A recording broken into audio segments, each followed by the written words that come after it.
This video could save you over $100,000 on your child's college education. I'm talking about real scholarships that homeschoolers can win. And today, Dave Peterson is sharing exactly how to find them. Let's get going.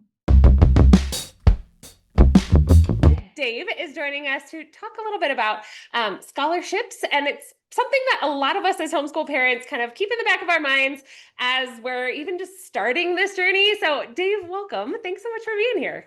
Yeah, thank you so much for having me. I've been looking forward to having our conversation. Absolutely. Me too. Me too. And I would love for you to just kind of introduce yourself, tell us what you do. And you're welcome to include kind of some personal journey, some of Yeah. your personal journey in this area as well. Yeah, so I'm Dave Peterson. If you find me online, you might find me known as Dave the Scholarship Coach. I'm the founder of Scholarship GPS, and I work with students really just in the US. I do focus on US-based students, helping them to find scholarships, helping them know which ones are a good match for them to apply for, and then through the entire application process, and even helping post-winning scholarships, like how do we make sure we get every dime that we've earned. You mentioned talking about the personal connection. I actually got into the world of scholarships out of necessity because when my son was in high school and it was apparent that he was going to be going on to college, I said, "Oh, I need to figure out what's this going to cost." And I knew college is not cheap, of course, but I had really no idea how much the Yeah. cost of college had exploded, in the 25 years before when I went to school. And I quickly realized we had not done the savings we needed to get him through debt free. We definitely did not want him to take out student loans. That was very important to us. So once I recovered from the heart attack from seeing the cost, I said, okay, I need to learn about scholarships. I wasn't wise enough to look into that when I was a student myself, but I knew they were out there. So spent the next several months educating myself and got my son to start applying his junior year of high school. He won three scholarships as a high school junior, and senior year, we just went all in. That was a huge focus for our family. And by the day of his graduation, he had earned, I forget, like 17 or 18 outside scholarships. And we can kind of talk about what that means compared Yeah. to like merit aid. And long story short, he went to college, continued to apply for and earn some scholarships, ultimately earning 23 outside scholarships and allowed us to pay just $1,500 for his college degree. That No included, way. yeah, that included tuition, room, board, books, fees, the whole nine yards. So, Oh my uh, gosh. I not didn't only know the did extent. I'm sorry, I what's that? I didn't know the extent that you were able to cover things with with scholarships. It's amazing. Yeah, yep. It Oh my was gosh. obviously quite a A lot of hard blessing for work. our family, and Yeah. it was because of that success he had in high school. A lot of our friends and family in the area were like, "How did you do this?" And so for the Mm. next year, I worked with some friends and family's kids, and it was through that process that I realized that the process is pretty similar for most every student. Their stories are going to be unique, and which scholarships they apply for will be unique, but the process is pretty much the same. And by working with those other kids, realize that there's an opportunity to help more people, and so that's how Yeah. Scholarship GPS got started. Oh my gosh, that's so cool. And so when you're working with kids in Scholarship GPS, like this, you're taking a look at a few different factors, many factors, I imagine, Yeah. things that they're excited about, things that they've kind of participated in. For a homeschool family in Mhm. particular, which is most of our audience here, what advice do you have for these families as they're kind of putting together kind of an idea of where they want to go in terms of scholarships? How can they show these unique experiences, these co-ops that they've done, these passion projects? Maybe we've got some Eagle Scouts or something out there. Yeah. Yep. How are they going to stand out to these scholarship committees? Yeah. Well, the first thing I want to mention is that homeschoolers often think that they're not eligible for scholarships, and I'm not sure why that is because I can't think of any outside scholarship that has said homeschoolers are not eligible to Mm, apply. I mean, okay. there's probably some out there that I just haven't run across, or maybe I've just forgotten about, but the number is close to zero. So Hmm. homeschoolers are definitely eligible for scholarships. That's the first thing. I like that you honed in on the fact talking about unique experiences. That would be one of the things that really is a kind of an opportunity for homeschoolers because they're not going through kind of the cookie cutter education system where students have to do X, Y, and Z. Homeschoolers have much more flexibility to curate these experiences that are going to make themselves stand out among their peers as they're applying for scholarships. Mhm. You talked about like passion projects. I'm a big advocate for that. One of the I think one of the keys to success with scholarships is having what I call a defined personal narrative. So that's Mm. let me qualify this. So in theory, a student could have a great personal narrative that does not include their future college major and career plans.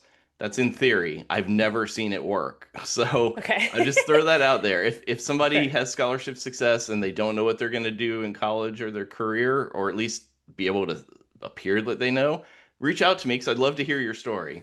But Mm. otherwise, every student I've worked with who's had any level of success, from moderate to highly successful, surpassing my son's success, has had a very clear idea of what they want to do in the future.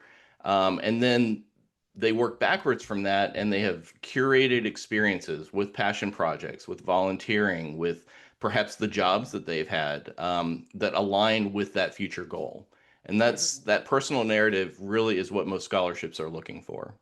Wow, that's really cool. I'm the wheels are turning because I'm thinking about like my high school experience and applying to college, and I got a couple like merit-based things, but Yeah. nothing was due to what I was really interested in. And Hmm. I'm thinking, man, I could have done so much more had I known like there were Yeah. Yeah. these I mean, scholarships out there. same for me. Um, Like I said, I wasn't wise enough to have applied for scholarships when I was that age, and yeah.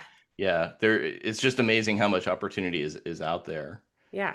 Yep. I Well, like that. I love it. I'm taking notes Yeah. as Yep. well. Sorry, go ahead. What were you No, gonna I was say? just going to say you mentioned merit aid. It might be helpful Yeah. for people to kind Sure. of understand the three categories of scholarships.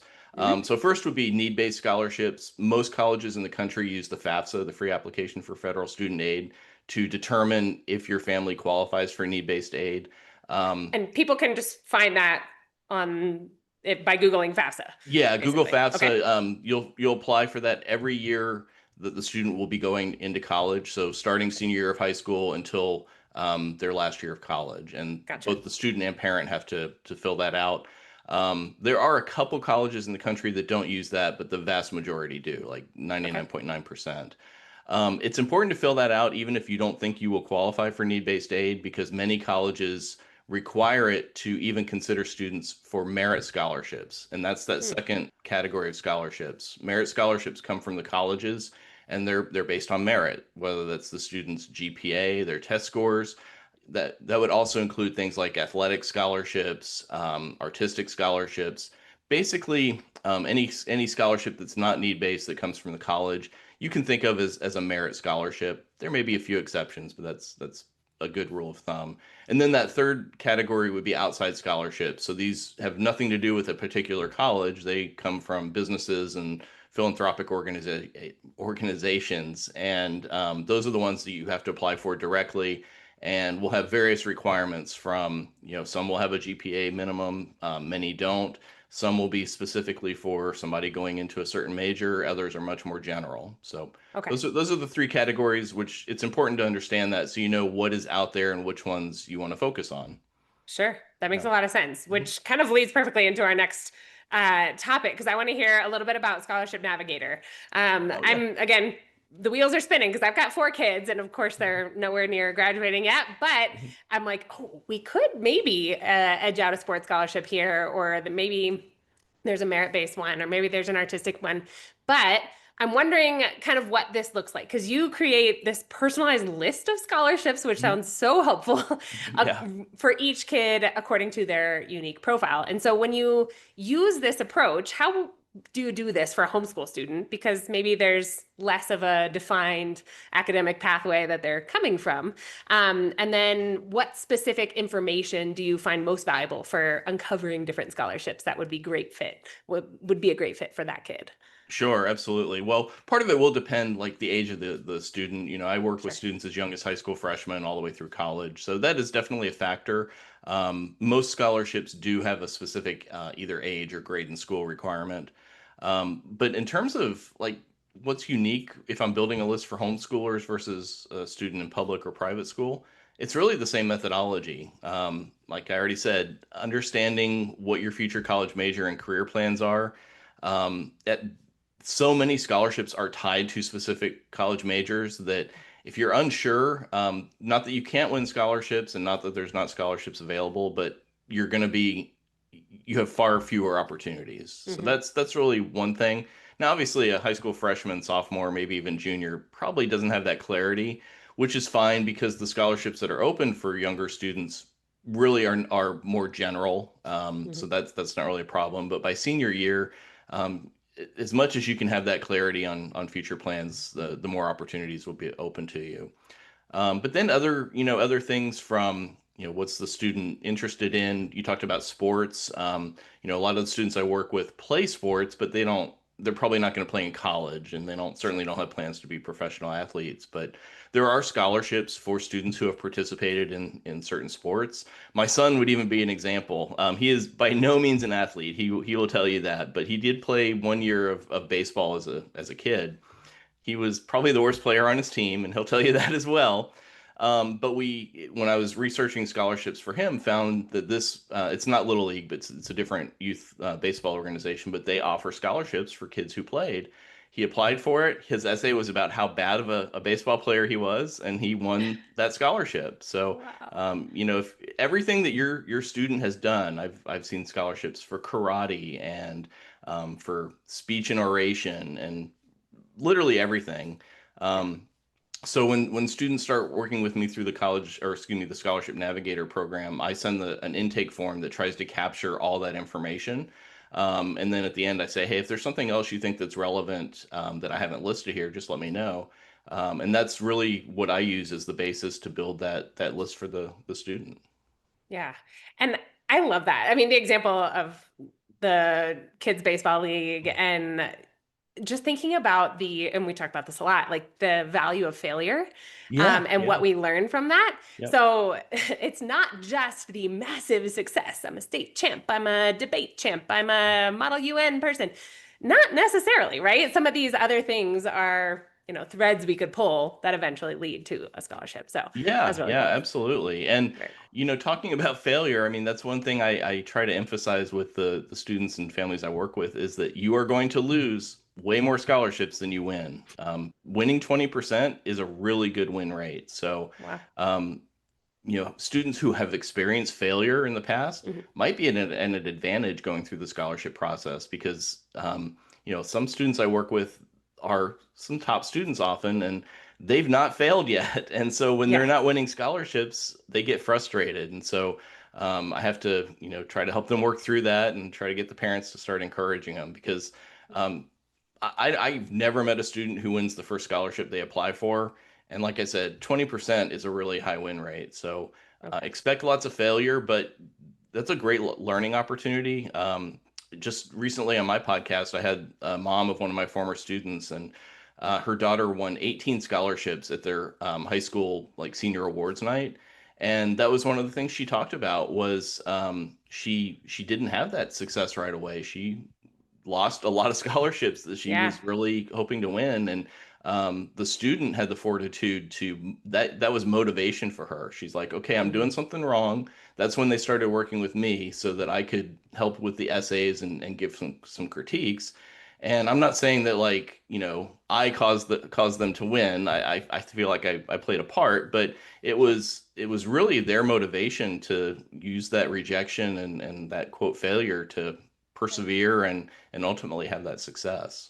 Yeah. Yeah. And I think probably casting the net wide and being knowledgeable about how Yep. you can cast the net is really important. So Sure. Yeah. I love that. I'm getting motivated to already start researching. I love it. Okay, you did mention a podcast, which is Yeah. awesome. If you guys have not checked it out, we'll have that linked below as well. But I love that you bring on lots of experts Mhm. in the whole process. So SAT, ACT, all the college prep, career coaching kind of things. As homeschoolers, we often act like our own guidance counselor. And Mhm. as the nerdy kid who really wanted to check all the boxes and make sure I did everything I needed to before going to college, I like lived in my guidance counselor's office junior Yeah. and senior year. Yep. So, what should we keep in mind, you know, these days when it comes to prioritizing college prep in this kind of journey, especially starting in middle school and thinking about going into high school? Yeah, yep. Let me give you a few things. So I think academic rigor is very important. Students who take like AP level courses or dual enrollment, things like that, really helps with both college admissions and with scholarships. Extracurriculars and volunteering are also very important. And again, as we're thinking about that personal narrative, the more they can be related to those future plans, the better. But there's always a good, better, best approach to this. So, good would be volunteering at random place. Better would be volunteering at a place that aligns with your future goals and plans. And if you don't haven't identified that, you can certainly switch where you volunteer once you do identify it. So Yeah. that would be very important.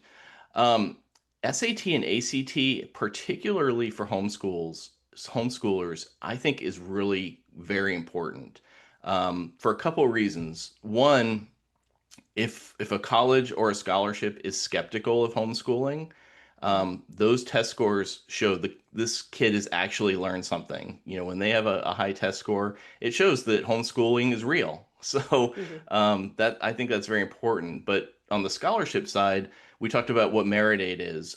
Very often, merit aid will have a component that is tied to the student's SAT or ACT score. So in terms of kind of like bang for your buck financially, spending the time and maybe the money with SAT and ACT prep Mhm. could be some of the best money that you spend because for most students, the merit aid they get will be the biggest chunk of scholarships.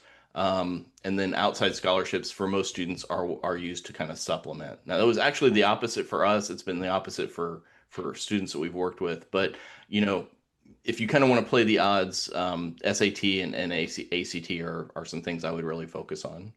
Okay, that's Yeah. really cool. And Yeah. and I love again progress, right? Khan Academy, the Blue Yeah. Book app. These are all things that are free. Yeah. And as the parent of an eighth grader, we've started that this year. And it's not intense. We're not making it intense, Yeah. but it's a couple times a week, opening up the app, looking at it together, reading through, getting familiar with what the test is going to be like, Yep. and taking a look. Because as an eighth grader, a lot of the math, almost all the math that you need for the SAT, she already knows.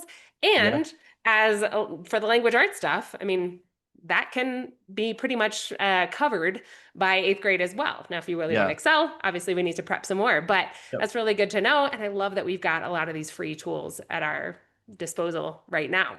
Yeah. But as far as the volunteering and extracurriculars, I want to encourage like the homeschoolers, use your flexibility, right? Mhm. If you can, our family does the Fun Friday. Fun Friday eventually is not going to be play dates and going to the library with a bunch of people anymore. It's going to be volunteering. It's going to Yeah. be really focused time, focused Mhm. on kind of these next level things, these next level projects that our kids are interested in. And so if you can manage your homeschool schedule, lean into that, leverage that, and use Yeah. the flexibility that you have because you've got hours more every week than the typical public school kid does who has this rigid schedule that they have to adhere to. So I Yeah. would just say, Absolutely. do it. Try some stuff, see what they like, and if they don't like it, then switch.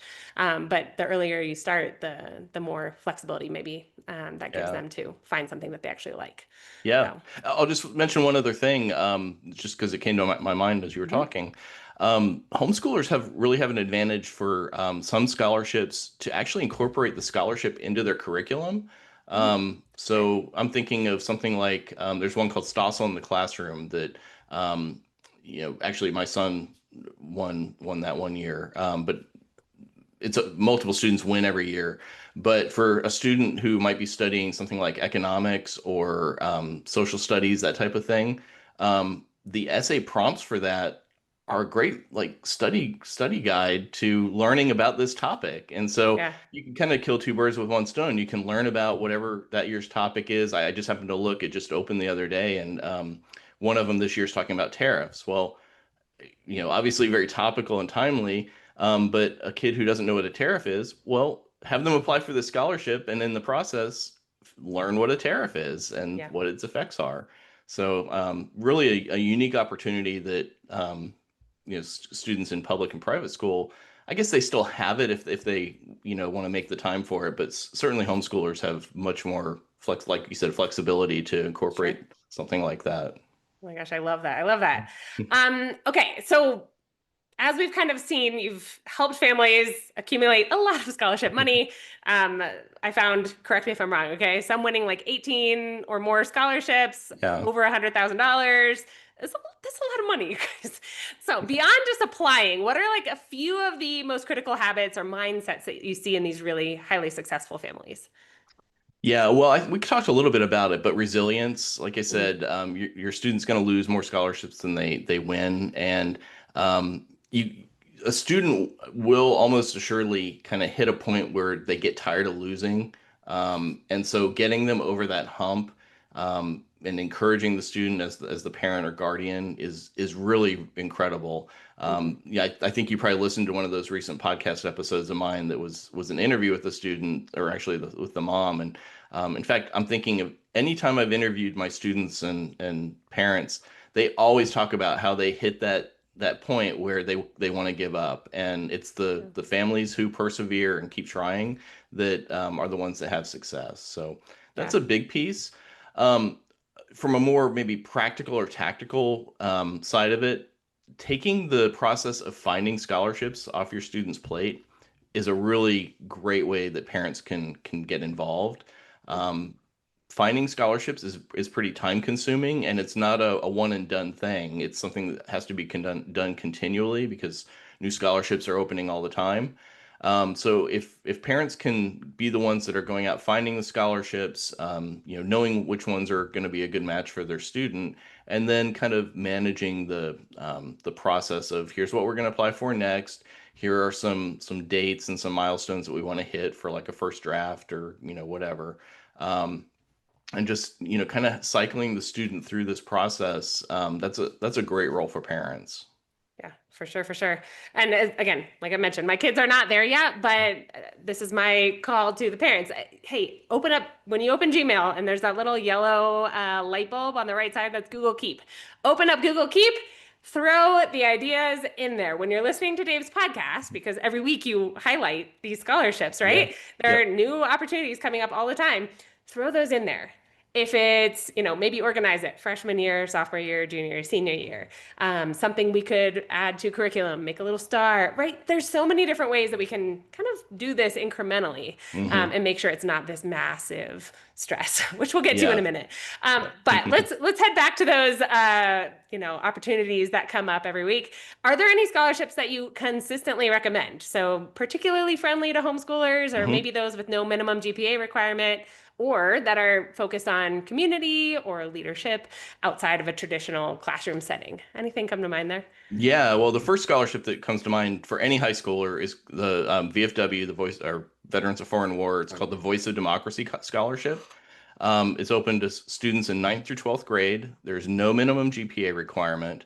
And what I like best about it is that although this is a national scholarship for students across the US, you enter via your closest VFW post. So there are, I forget the number, it's tens or 20,000s of posts around the country. But at that initial first level, you're only competing against students in your area. I've had students, I think 2 years ago, one of my students applied and she was the only one who applied at that post. Guess what? She won. So, that's not going to always happen. In fact, that's probably pretty rare, but one of the strategies for when you're figuring out which scholarships to apply for is to apply for ones that not as many students apply for. And Yeah. while yes, at the national level, a lot of students apply for the VFW Voice of Democracy, at the local level, it's pretty small. And Yeah. I've yet to run across a post who doesn't give a prize at the local level. They don't have to, so I'm not going to say every local post will, but I've never seen one that doesn't. So that's a great way to potentially get a quick win for your student. Hmm. Very low competition. This is one of those that can definitely be incorporated into a homeschooler's curriculum because it's very often the essay prompt changes year to year, but it's usually focused on something kind of civics related, patriotism related.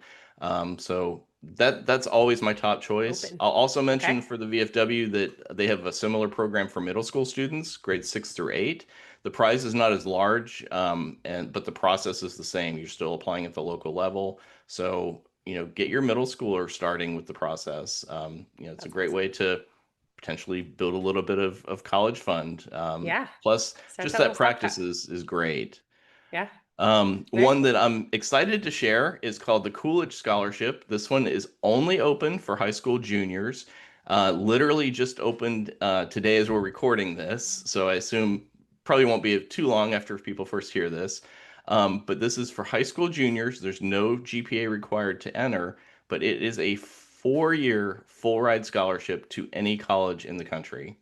Now, is this one easy to win? Absolutely not. I've never had a student win it. I've actually had very few students even apply because I usually start working with students senior year, but as much as I like working with younger students, but Yeah.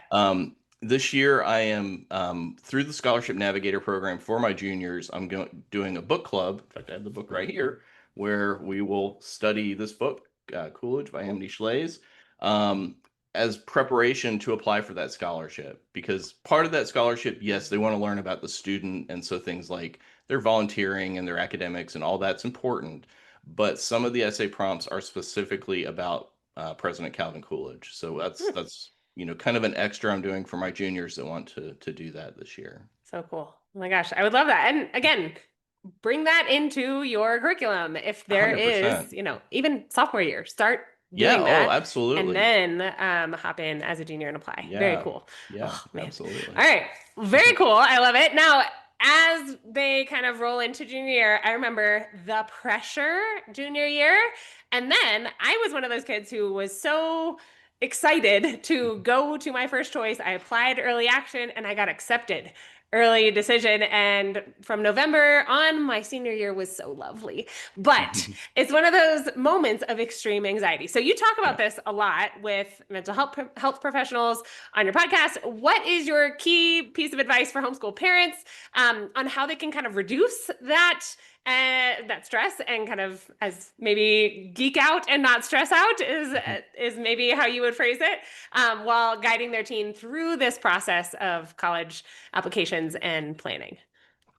So I'm going to give two answers, but they're the same phrase. Start Okay. early. So Okay. by start early, I just mentioned there's scholarships open to middle schoolers. There's actually Mhm. scholarships open to elementary school level Wow. kids. So the earlier in the student's academic career you can start, Mhm. um, they're going to get better with each application. They're going to be used to the process. It kind of becomes part of your family culture that we apply for scholarships.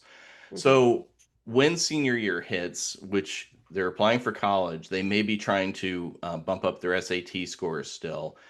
They're still dealing with their academics and everything else that they're doing. So it's a lot. And trying to squeeze scholarship applications into that can be stressful. But if they've already been doing it for a couple years, it's going to be much less stressful. They're used to the Mhm. process. There's not the learning curve anymore. They know what to do. It's just a matter of doing it.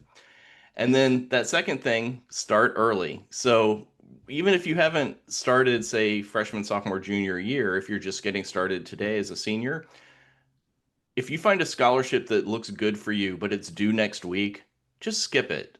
Find some things that are due next month, and then the following month, and then the following, and start working ahead in the process. Your student's going to write a better essay if they don't feel crunched and rushed. They're going to make fewer kind of careless mistakes with the application, and it gives them a little bit of breathing room. So when an emergency comes up in the family, or they have to work an extra shift at their work, or there's a big game or something, there's a little bit of a buffer between when they start and when that application is due. So start early in the student's life, and then start early on each scholarship so that you have enough time to work on it, submit a quality application, and not really have to stress. Yeah, love that. Love that. I mean, and think of this as I'm thinking of this as, with my middle schoolers who I work with, and we're doing lots of essays. The first essay, they all kind of have this. Sure. freak out moment. And Yeah. I can picture that happening with your first scholarship application. It's, ooh, I don't want to make a mistake. I don't want to do anything wrong. I don't want to check Yeah. the wrong box. Did I do Yep. this right? And there's all this anxiety around it. So start early. Hmm. Even maybe some throwaways where you're just kind of doing it to get used to it. Yeah, Um, yep. And that's that kind of good, better, best methodology yes. of any application, any scholarship application is better than no application. Now, eventually you want your quality of your applications to get as good as they can. You don't want to just throw bad application after bad application, but Right. if your first application is not perfect, it's fine. You're probably not going to win it anyways. Like I Yeah, said, winning your exactly. first one's, I've never seen it happen. So, Yeah. Yeah. yeah. Well, good. Well, I love that. And again, Dave, it's clear from testimonials on your website, like parents see you as kind of like this peace of mind Hmm. piece Yeah. in their college process. And so I wonder what is the ideal role for parents in this process? And then share a little bit about how you in particular with Scholarship GPS and Scholarship Navigator Mhm. kind of can serve families in this. Sure. So again, I think the best thing parents can do is just encourage their kids through the process. There's a lot of rejection. Helping the students stay on task. Sometimes teenagers struggle with executive function skills and meeting deadlines and such. And also, and this was kind of new to me. You mentioned on my podcast, I've talked to like professionals who deal in executive function and anxiety type things, and I didn't really realize that the teenage brain's kind of not built quite to the point where it needs to be to learn that okay, I know I have this deadline of October 31st or whatever it is, but they don't really have the process to break that down into the pieces. And so they think, sure, I can start this October 30th and it's due tomorrow. I'm meeting the deadline, right? They don't have those executive function skills to know this needs to be broken down into more bite-sized chunks. And so that's really a great role for parents. Yeah. And then in terms of like how I work with families, there's a couple different ways. Scholarship GPS is the name of my business, but it's also my video-based course where I share everything that I know about scholarships that would apply to every student. And it's self-paced, video-based, on demand. You kind of go through it at your own pace. It's for students and parents. I recommend parents go through it as well as students. So that's kind of a standalone thing. But then you've mentioned the Scholarship Navigator programs. Those are cohort based on the student's age in school. So I have one for seniors, juniors, and then freshmen and sophomores are lumped together. And so that program you get access to the course to kind of learn at your own pace, but you also get that custom built list of scholarships that I build for the student based on their profile. And probably the two most important pieces are as the student is applying and writing those essays, I'm there to help review, provide editing, suggestions. Don't write the essay for the student, absolutely not. But just like your favorite writer has an editor, that's the role I play for the student in the scholarship essays. And then the other is kind of that you mentioned the peace of mind piece. Yeah. The most successful families I work with, I get emails regularly from sometimes the student, but more often the parent, just asking me questions. This scholarship that we're applying for has this requirement. Did my student do that? Did the thing on the resume, does that match that? Just really general questions. Yeah. This was a surprise to me when I started working with families was like how important that was to them. I just kind of took Yeah. for granted that, that would be done. But yeah, so that's a big piece of it as well. That's amazing. Well, I'm excited to continue diving into this as my kids get to that age, but I'm so glad for the work that you do. So, on Thank you. behalf of the potential families who are coming your way, guys, you will find all of that link below. Can you tell us a few places to find you, Dave, so that families can perk up their ears if they haven't yet? Sure. Two places. So my website's www.scholarshipgps.com. Lots of free resources there, lots of great information there, and of course, information about my services. Then the other would be I have a blog on Substack called Your Daily Scholarship. That's no debt college, all one word, .substack.com. Cool. Very cool. And again, another place to take notes. So go to that Substack, subscribe, and please do check out Dave's services that he offers. Dave, thank you so much for being here. I am excited for what's to come and for all the kids who are currently writing out their essays. So thank you so much for sharing your knowledge. Thanks so much for having me. This was great. Absolutely. All right, you guys, thanks again to you guys for doing what you're doing. If nobody's told you it today, it's really important. Happy teaching, guys, and thank you, Dave.